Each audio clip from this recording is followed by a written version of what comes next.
మనము యోధాపత్రికలో 2వ వచనాన్ని చూస్తున్నాం. మీకు కనికరమును సమాధానమును ప్రేమయు విస్తరించునుగాక. మరి కనికరం కొరకు మాట్లాడుకున్నాం. ఈరోజు సమాధానము అనే మాట కొరకు మనం ధ్యానిద్దాం. మీరందరూ జాగ్రత్తగా ప్రార్థనాపూర్వకంగా సిద్ధపడి రావాలని నేను ఎప్పుడు కోరుకుంటాను. అలాగే నేను కూడా భయముతో భక్తితో వణుకుతో మరి మీకు తెలియపరచడానికి ఇష్టపడతా ఉంటాను. ఎందుకంటే నా స్వరం అయితే అది ఎందుకు ఉపయోగపడదు. అదే దేవుని స్వరం అయితే, దేవుని మాట అయితే అది జీవపు వాక్కు. అది మన శరీరానికి ఆరోగ్యాన్ని ఇస్తుంది. అది మనల్ని జీవింప చేస్తుంది. మనలను దేవుని చెంతకు, అంటే తండ్రి అయిన దేవుని చెంతకు నడిపిస్తుంది. కాబట్టి మనమందరం ఆయన స్వరాన్ని వెంబడిందాం. మనము గొర్రెలము, ఆయన మన ప్రధాన కాపరి. ఆయన మనల్ని పోషిస్తాడు, మనల్ని గారవిస్తాడు, మనల్ని ఎత్తుకుంటాడు, మనల్ని ముద్దాడుతాడు, మనల్ని చంకనెత్తుకుంటాడు.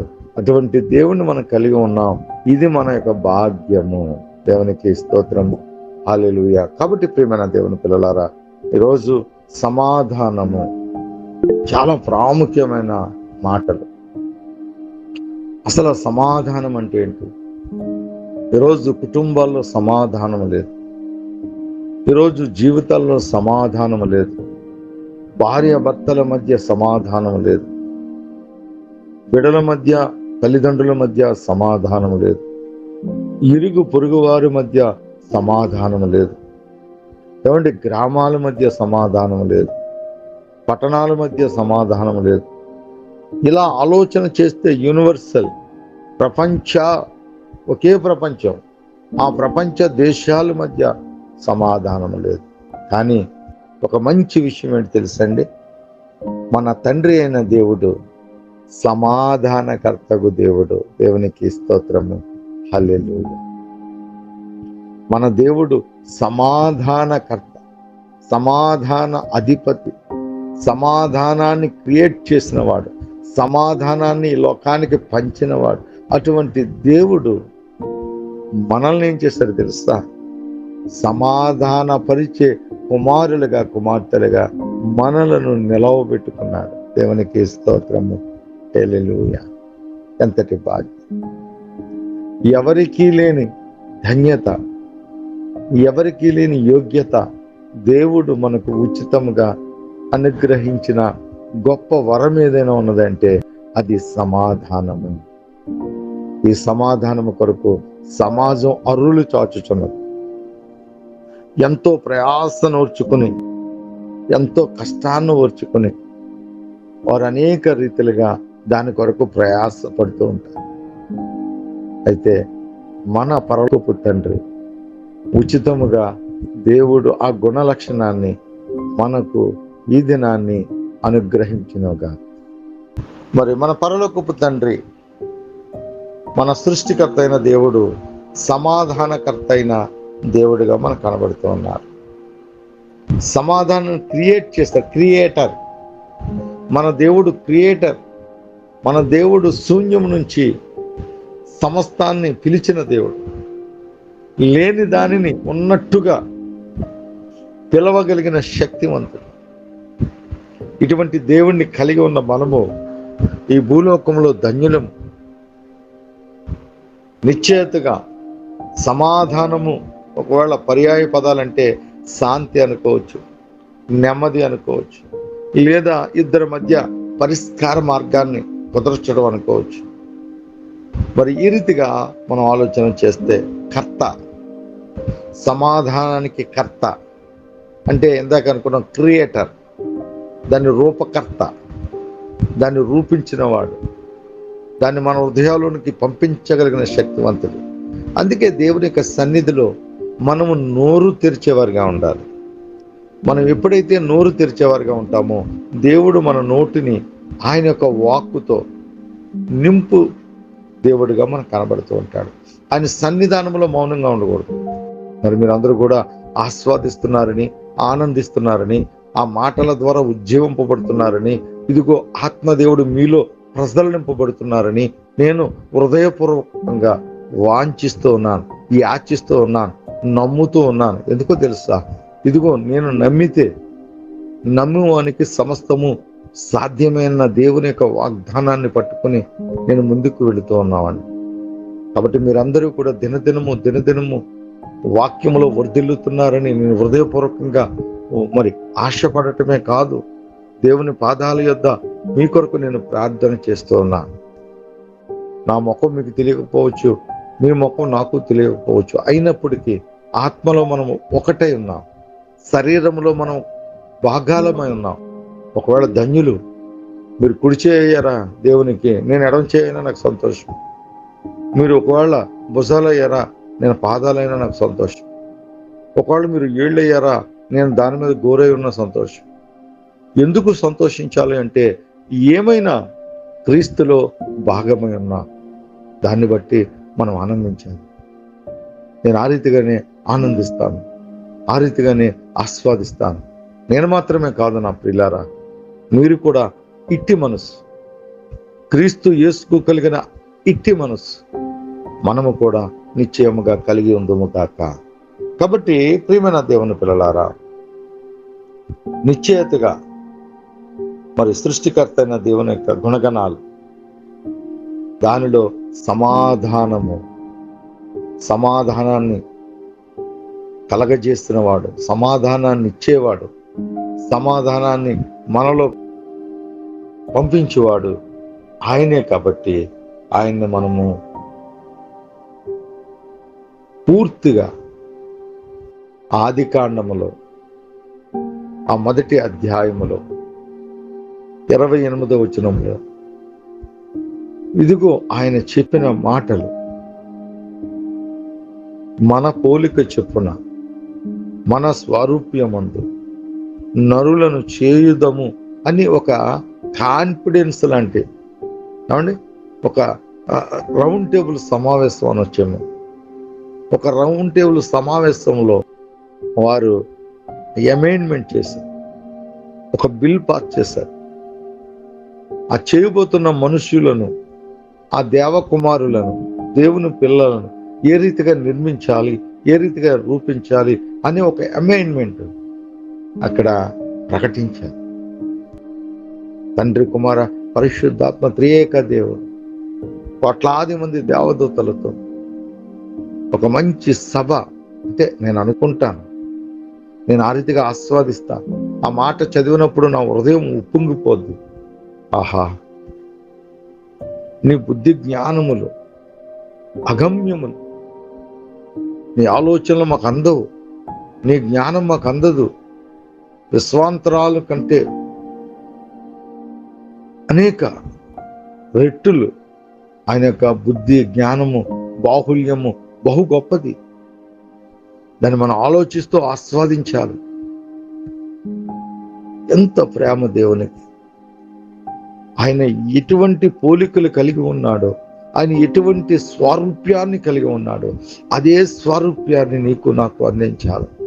ఒక పెద్ద రౌండ్ టేబుల్ సమావేశపరిచి ఒక నిర్ణయాన్ని, తీర్మానాన్ని ఏకగ్రీవముగా ఆమోదించి, అప్పుడు మానవుని, మొట్టమొదటి మట్టి మనిషిని, మొట్టమొదటి ఎర్రని వాణిని,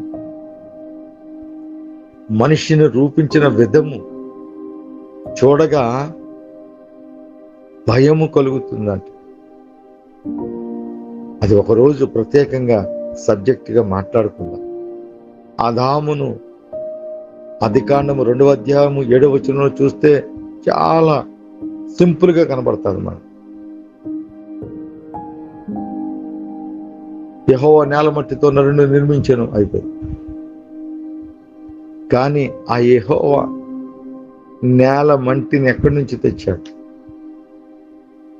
ఏ రీతిగా రూపించాడు, ఏ రీతిగా నిర్మించాడు, నిర్మాణం ఎట్టి విధంగా ఉంది, ఆయన ఎంత శ్రమ పడ్డాడు, ఏ రీతిగా ఆయనకు ఊపిరిని జీవాత్మగా, జీవవాయువుగా ఎలా ఇచ్చాడు, ఇవన్నీ మనం విస్తరించి మాట్లాడుకుంటే అదొక గొప్ప సబ్జెక్టు. తెలుసుకోవాలండి. ఈరోజు మన బ్రతుకు విలువ తెలియాలంటే దేవునిని గూర్చిన జ్ఞానం మనకు అర్థం కావాలి. దేవుడు ఏనాడు నిన్ను నిన్ను గూర్చి ఏనాడు ఆయన తలపోసుకున్నాడు నువ్వు అర్థం చేసుకోగలవు. నిన్ను గూర్చి ఆయన యొక్క నాది ప్రణాళిక ఏంటో నువ్వు తెలుసుకోగలవు. ఆ రీతిగా నువ్వు తెలుసుకొని కొలిది దేవుని మీద అసంఖ్యమైన ప్రేమ కలుగుతుంది. ఈరోజు భార్యకి ఇచ్చిన ఆధిక్యత దేవునికి ఇవ్వం.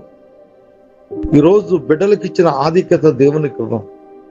ఈరోజు మన తల్లిదండ్రులకు ఇచ్చిన ఆధిక్యత దేవునికి ఇవ్వం. ఈరోజు స్నేహితులకు ఇచ్చిన ఆధిక్యత దేవునికి ఇవ్వం.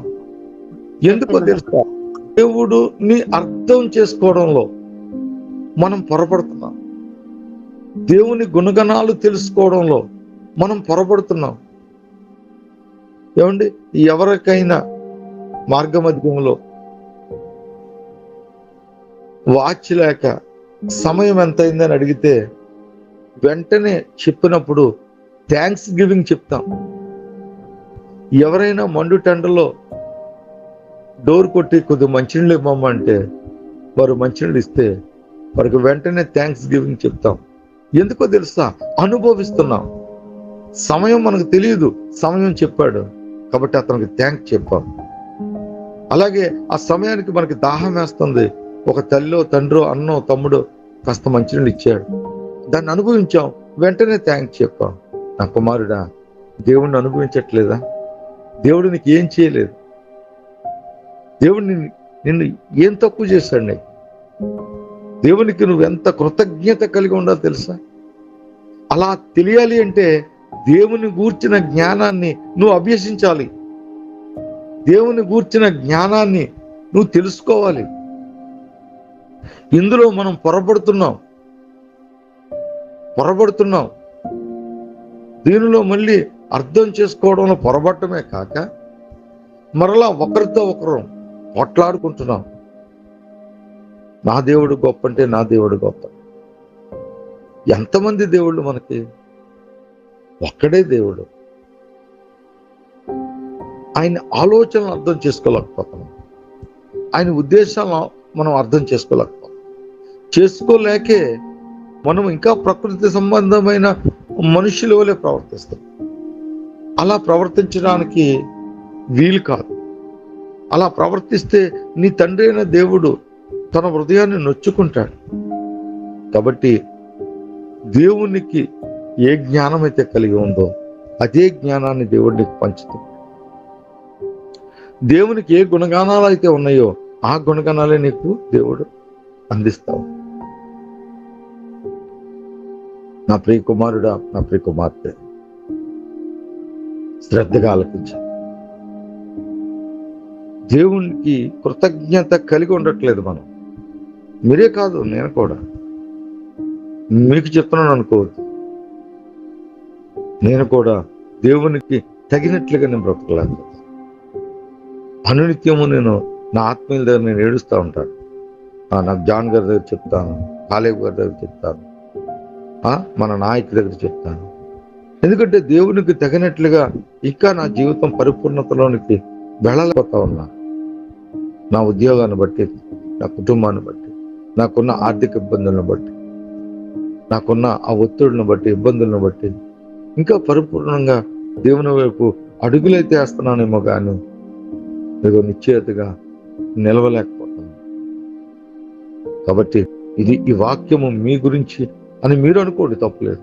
కానీ ఇది నా గురించి అని మాత్రం నేను ఖచ్చితంగా అనుకుంటాను.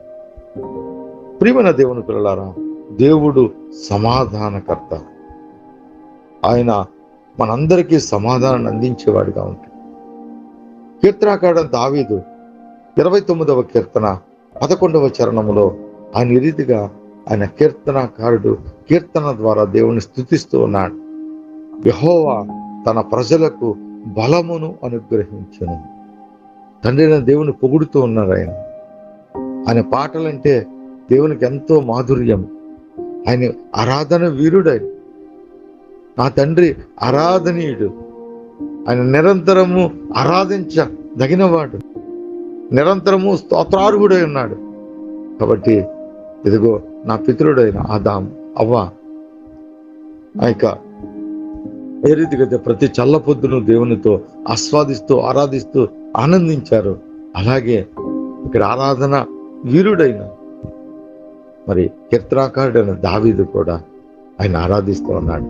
ఆయన ఏమంటున్నాడు చూడండి, యెహోవా తన ప్రజలకు బలమును అనుగ్రహించును, యెహోవా తన ప్రజలకు సమాధానము కలగజేసి వారి ఆశీర్వదించును. ఎంత చక్కగా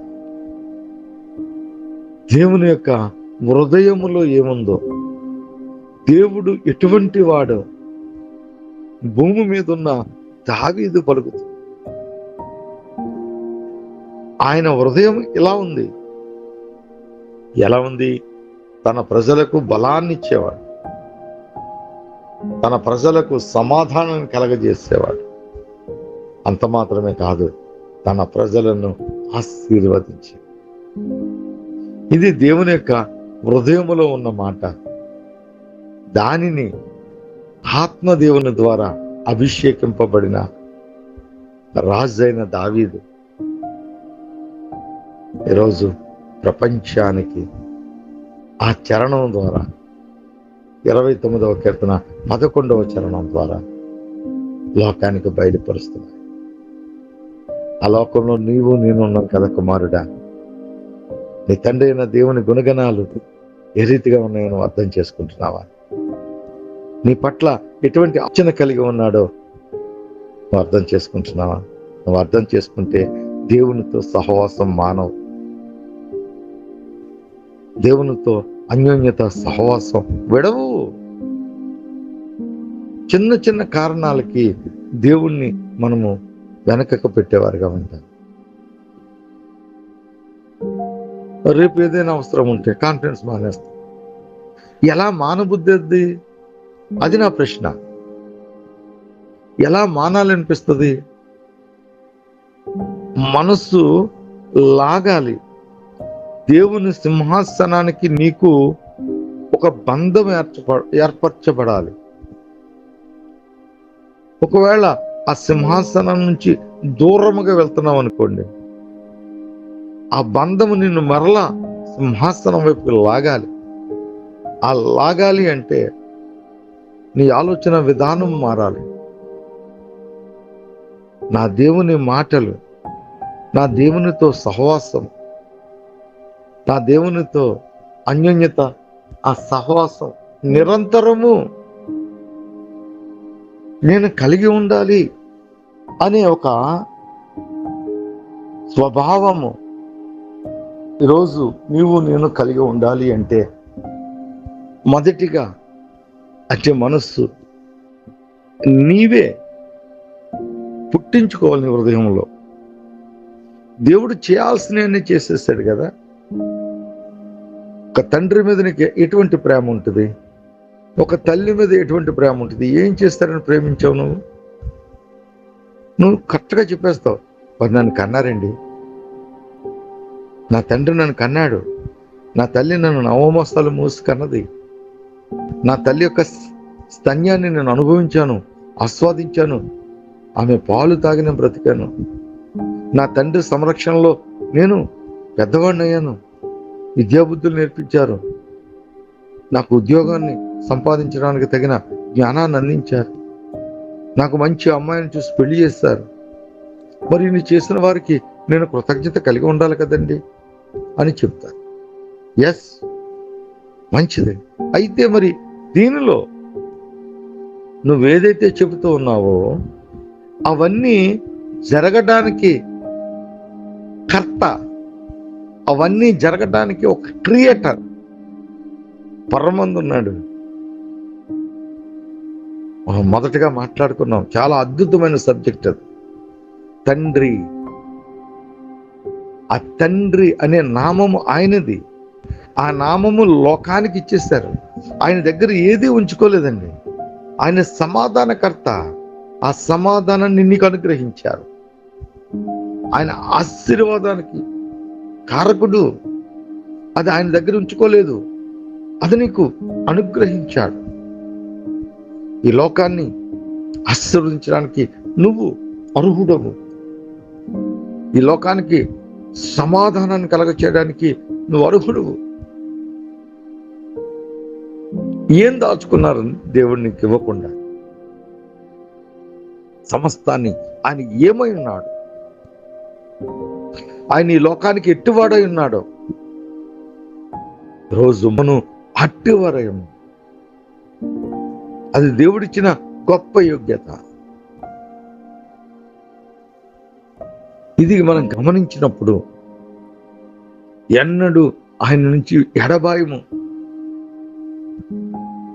మనం ఎందుకు ఆయనకి ప్రియారిటీని ఇవ్వలేకపోతున్నాం? ఆయన కూడా మనల్ని అడుగుతూ ఉన్నారు, నా కుమారుడా, నా కుమార్తె, మొదటిగా నన్ను ప్రేమించు. ఎందుకు ఆయన్ని ప్రేమించాలి? ఆయన్ని ప్రేమిస్తే సమస్తము సమగూడి జరిగించే కన్న తండ్రి పరలోకములో ఉన్నాడు. నువ్వు వాక్యాన్ని ప్రేమిస్తే చాలు. నువ్వు ఎవరిని ప్రేమించాలి? వాక్యాన్ని ప్రేమించిన కుమారుడా. ఈరోజు వాక్యం వినటానికి ఇష్టం లేని కుమార్తెగా కుమారుడిగా మన మధ్య ఉంటూ ఉన్నారు. దేనికైనా సమయాన్ని ఇచ్చే బిడ్డలు ఉన్నారు, కానీ వాక్యానికి సమయం ఇవ్వలేనట్టు వారుగా ఉంటారు. కానీ దేవుడు నీకు అనుగ్రహించిన ఈ గొప్ప కృపను వీడవద్దు, విడిచి వెళ్ళవద్దు. నువ్వు ఎవరి ద్వారా వచ్చావు? ఎవరో ఒక వ్యక్తి ద్వారా వచ్చావు. ఆ వ్యక్తి నీ వద్దకు వచ్చి నిన్ను ఈ సహవాసానికి నడిపించాడు అంటే అది ఆ వ్యక్తి గొప్ప కాదు, వచ్చిన నీ గొప్ప కాదు, చెబుతున్న నా గొప్ప అసలే కాదు. అంతటికి ఒక కర్త ఉన్నాడు. ఆయనే పరలోకమందున్న మన తండ్రి. ఇదంతా దేవుని యొక్క సముఖములో జరుగుతుందని నువ్వు విశ్వసించాలి.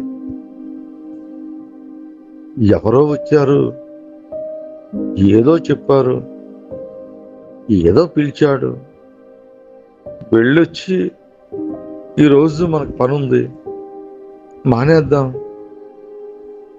అనేటట్టుగా మన జీవితం ఉండకూడదు. పిలిచిన వాడు నీ ఇంటికి వచ్చాడు అంటే దేవుని చేత ప్రేరేపింపబడి నీ ఇంటికి వచ్చాడని అర్థం చేసుకోవాలి. పిలిచిన వాడు నిన్ను తిరిగి దేవుని సింహాసనం మీదకు నడిపిస్తున్నాడు అంటే దేవుని ప్రేమను అత్యధికంగా నువ్వు గుర్తించాలి.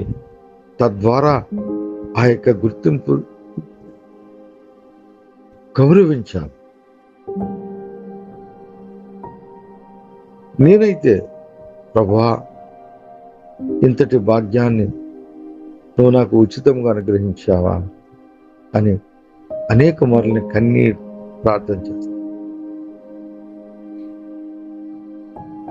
నాకు చాలా సంతోషం, దుఃఖము, అది జీవార్థమైన దుఃఖము, అది మారు మనసార్థమైన దుఃఖము. నాకు చాలా ఇష్టం.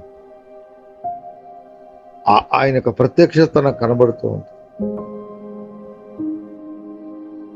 ఈ రీతిగా వాక్యాన్ని ప్రేమించేవారుగా ఉంది. అలా ప్రేమించినప్పుడు దేవుడు మనకు సమస్తాన్ని సమకూడి జరిగించేవారుగా ఉంది. సమస్తాన్ని మనకు అందించే దేవుడుగా ఉంది. అపోస్తలుడైన పౌలు మొదటి కొరింథీ పత్రికలో దేవుడట సమాధానకర్త, అల్లరికి కర్త కాడు అని 14వ అధ్యాయం 33వ వచనంలో ఆయన తెలియపరుస్తూ ఉంటాడు. ఆయన ఎవరు? సమాధానానికి కర్త. ఆయన సమాధాన పరిచేవాడు. అటువంటి దేవుణ్ణి మనం కలిగి ఉన్నాం కుమారుడు. దేవుణ్ణి మర్చిపోవడానికి వీలు కాదు. దేవుని నిరంతరము మనం ఆయన యొక్క గుణగణాలను మనం తెలుసుకునేవారుగా ఉంటాం. మనందరికీ తెలుసు, రాబోతున్న దినాలు క్రిస్మస్ దినాలు. నేను కూడా సండే స్కూల్లో మరి డ్రామాలు మరి వాక్య పఠనాలు ఇవన్నీ చేసి ఎదిగిన వాడిని. నాకు ఎప్పుడు ఇష్టమైన వచనం యెషయా గ్రంథం 9వ అధ్యాయము 6వ వచనం తీసుకుంటూ ఉండేవాడు. ఇంకా ఎప్పుడదే నా కంఠస్థం కూడా, ఎందుకంటే ఆ మాటలు చాలా మంచిగా ఉంటాయి. అది ప్రవచనం.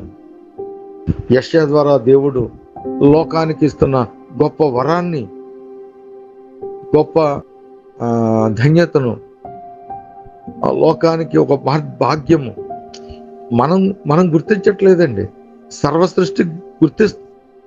సర్వసృష్టి ఆస్వాదిస్తూ ఉంది. ఆ ప్రవచనాన్ని బట్టి ఎంతో ఆనందించింది సృష్టి యావత్తు. కానీ మనుషులు గుర్తించలేరు. ఆనాడు యూదులంతా కూడా ధర్మశాస్త్రాన్ని అవపోసన పట్టిన వారు కూడా గుర్తించలేదు. మనం కూడా అలాగే ఉన్నాం. మన దగ్గర పరిపూర్ణమైన వాక్యము మన యొద్ద ఉంది, మన హృదయంలో ఉంది, మన నోట్లో ఉంది. కానీ ఆ యూదుల వలె మనం కూడా ఆస్వాదించలేకపోతాం. యాలయనగా మనకు శిశువు పుట్టెను, మనకు కుమారుడు అనుగ్రహింపబడెను. ఆమేన్. ఎంత అద్భుతమైన మాట చూడండి. మనకు, అది బహువచనం. శిశువు పుట్టాడట. ఆ శిశువు మగబిడ్డట, కుమారుడట. ఎవరి ద్వారా అనుగ్రహింపబడ్డాడు? దేవుని చేత ఈ లోకానికి పంపబడిన వాక్యం అనే దేవుడు శరీరం ధరించుకుని ఆయన మరియ గర్భాన్ని జన్మించబోతున్నాడు అనే విషయాన్ని తెలియపరచడానికి పెద్ద ప్రవక్త అంటాం కదా యెషయాని, పెద్ద ప్రవక్త అనబడిన యెషయా ద్వారా ఈ ప్రవచనాన్ని లోకానికి ఒక గిఫ్ట్గా ఇచ్చాడు. దేవునికి స్తోత్రము, హల్లెలూయా. ఆయన భుజము మీద, ఎవరు భుజం మీద? ఎవరైతే వాక్యమైన దేవుడు శరీరాన్ని ధరించుకుని మన మధ్య నివసిస్తూ కృపా సత్య సంపూర్ణుడిగా సంచరిస్తున్నవాడు అయిన, జ్యేష్ఠుడైన, అభిషిక్తుడైన యేసు క్రీస్తు అనబడిన వాక్యమైన దేవుని భుజముల మీద ఏముందట? రాజ్యభారం ఉన్నదట. ఎంత భాగ్యము! రాజ్యభారం ఉందట. ఆశ్చర్యకరుడట ఆయన ఎటువంటి వాడో చెప్తుంది. ఈ పెద్ద ప్రవక్తను బట్టి యెషయా ఎలా అయితే దేవుని గూర్చిన ఆ మాటల ద్వారా ఆస్వాదిస్తూ ఉన్నాడో, మనము ఈ మాటలు చదువుతున్నప్పుడు మన హృదయము కూడా ఆ రీతిగా ఉప్పొంగి, నా గిన్నె పొంగి పొర్లుచున్నదన్నట్లుగా మన నుండి క్రీస్తు సువాసన పరిమళ తైలము సమాజమునకు బయలు వెళ్ళినగా. ఆలోచనకర్తట, ఆశ్చర్యకరుడు మాత్రమే కాదు, ఆలోచనకర్తట, బలవంతుడైన దేవుడట. ఎవరు? వాక్యమన్న దేవుడు. నిత్యుడగు తండ్రి, నిత్యుడగు తండ్రి. తండ్రి ఎవరు? సోషల్ మీడియా అంతా యుద్ధాలే జరుగుతున్నాయి. ఈ వచనము ఎవరిని గూర్చి సమాజానికి ఏమి నేర్పిస్తుంది, సమాజం ఏమి నేర్చుకుంటుంది? ఆలోచన చేయండి. మనం డిబేట్ల జోలికి నేను వెళ్ళట్లేదు, మళ్ళీ దీన్ని వక్రీకరించండి. నేను కేవలము పెద్ద ప్రవక్త అనబడిన యెషయా పరిశుద్ధాత్మ అభిషేకముతో ప్రపంచానికి అందించిన ప్రవచనాన్ని మాత్రమే వివరిస్తున్నాను, అర్థం చేసుకోండి. ఆశ్చర్యకరుడు, ఆలోచనకర్త, బలవంతుడైన దేవుడు. దేవుడు రౌండ్ చేసుకోండి. ఆది యందు వాక్యముండెను, వాక్యము దేవుని యొద్ద ఉండెను, వాక్యము దేవుడై ఉండెను, వాక్యము దేవుడై ఉండెను. ఆ వాక్యమే ఇక్కడికి వచ్చి ఏం చేస్తుందట? రాజ్యభారం మోస్తుందట. ఆ వాక్యమే ఆశ్చర్యకరుడట. ఆ వాక్యమే ఆలోచనకర్తట. ఆ వాక్యమే బలవంతుడైన దేవుడు. దేవుడు దేవుడు దేవుడు యేసే దేవుడు. తరతరాలలో జగజగాలలో యుగ యుగాలలో దేవుడు దేవుడు యేసే దేవుడు. ఎంత ఆశ్చర్యం! నిత్యుడగు నిత్యుడగు నిత్యుడగు ఎవరు? వాక్యమైన దేవుడు. నిత్యుడగు తండ్రి. తండ్రి పిలుపు పిలుపు. నా తండ్రిని నువ్వు ఎరగవా? నీతో ఇంతకాలమునే ఉన్నాను, నా తండ్రి నువ్వు ఎరగవా? నేను నా తండ్రి ఏకమై ఉన్నాం. పిలుపు సోషల్ మీడియాలాగా అడుగుతున్నాడు, ప్రభా నా తండ్రిని నీ తండ్రిని కనపరచు, నీ తండ్రిని నాకు చూపించు. ఇదిగో యోహాను సువార్తలో అంటాడు కదా, ఎవరు ఆయన్ని చూడలేదు, ఆయన జనతేక కుమారుడైన యేసు క్రీస్తు ప్రభు మాత్రమే తండ్రిని లోకానికి కనపరచును అనే మాట నేను చదివాను. కాబట్టి నీ తండ్రి ఎలా ఉంటాడో నాకు కనపరచు అని సోషల్ మీడియాలో అడుగుతున్నట్లుగా పిలుపు ఆ రోజే అడిగాడు. ఏమండి ఇవన్నీ ఎక్కడున్నాయండి? ఇవన్నీ ఎక్కడున్నాయి? ఒకవేళ నా సొంత మాటలా, నా సొంత ఆలోచనలా? నా సొంత మాటలు నా సొంత ఆలోచనలు ఉంటే ఎప్పుడూ నా కాన్ఫరెన్స్కి రాకండి. ఇప్పుడే కాదు, ఎప్పుడైనా నేను అలా చెప్తే కాన్ఫరెన్స్ రావసరం లేదు. ఎందుకు అంటే అది దేవుని స్వరం కాదు. కాబట్టి ప్రియమైన దేవుని పిల్లలారా, ఈనాడు యెషయా చెప్తున్నాడు, ఈనాడు యేసుక్రీస్తు ప్రభు చెప్తున్నాడు, ఈనాడు తండ్రైన దేవుడు చెప్తున్నాడు, నా కుమారుని ముద్దు పెట్టుకోకపోతే ఆయనకు కోపము రేపకండి, నాకు కోపము రగిలిపి, ఇదిగో నా కుమారుని మీకు ముందుగా పంపిస్తున్నాను, నా నామము ఆయనకు ఉన్నది.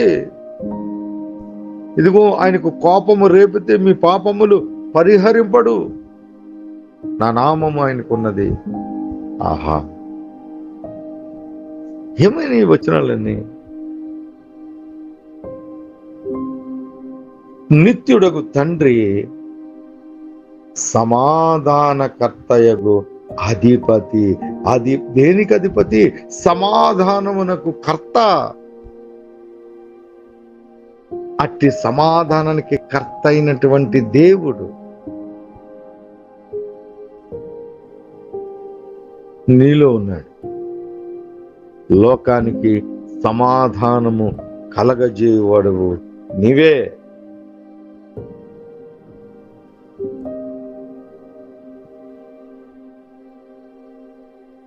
అని అతనికి పేరు పెట్టబడును.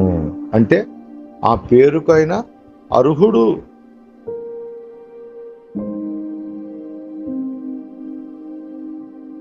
కాబట్టి ప్రియమైన దేవుని పిల్లలారా, వాక్యపు వితరణ, వాక్యపు రొట్టెను విరిచి పంచుతున్నప్పుడు, దాన్ని మీరు పరిపూర్ణంగా మీ చేతిలో పెట్టుకున్నప్పుడు చాలా భద్రంగా పరిశుద్ధంగా దాన్ని అందుకోవాలి. ఎందుకంటే అది ఆయన యవ్వన కాలపు శరీరము. ఆయన శరీరము పాలుగారే దేహం వలె ఉందట. ఆయన యవ్వన కాలపు రక్తాన్ని అందుకున్నప్పుడు ప్రతిదినము భయముతో, భక్తితో దాన్ని మీరు ఆస్వాదిస్తూ తినవాలి. ఎవరైతే నా శరీరాన్ని తిని నా రక్తమును త్రాగుతారో వారు మాత్రమే అంత్య దినముల యందు నేను వారిని లేపుదును. ఎవరు లేపుతారు? నేనే. అదే ప్రభువు. హెబ్రీయులకు రాసిన పత్రికలో మనం చూసినప్పుడు తనను మరణం నుంచి లేపగలిగిన శక్తివంతుడైన తండ్రికి యాచనలు, ప్రార్థనలు అన్నిటినీ జరిగించిన ఆ ప్రభువు ఇక్కడ నీకు నాకు ఇస్తున్న వాగ్దానం ఏంటి తెలుసా? నేను మిమ్మల్ని లేపుతాను అంటున్నా. అంత్య దినములందు నేను లేపుతాను అంటున్నా. తండ్రి యొక్క స్వారూప్యము కుమారుడిలో ఉంది. తండ్రి ఏమి చేయను కుమారుడు అదే చేయను. కాబట్టి ప్రియమైన దేవుని పిల్లల, ఆయన సమాధానకర్త, అధిపతి. ఇటువంటి సమాధానము మనకు అనుగ్రహించారు. నా ప్రియకుమారుడా, నీ కుటుంబంలో సమాధానం లేదా? ఒక్కొక్కసారి నీ జీవితంలోనే సమాధానం లేదా? నీ ఆత్మతో, నీ శరీరంతో నువ్వు ఎప్పుడు కూడా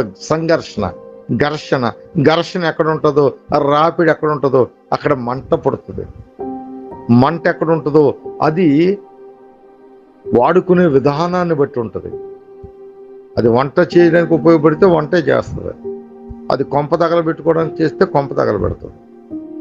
ఈరోజు నీలో ఉన్న ఘర్షణ దేవుని కొరకు ఆరాటమా, దేవుని కొరకు పోరాటమా, జీవన ఆరాటమా, జీవన పోరాటమా? ఆలోచన చేయి.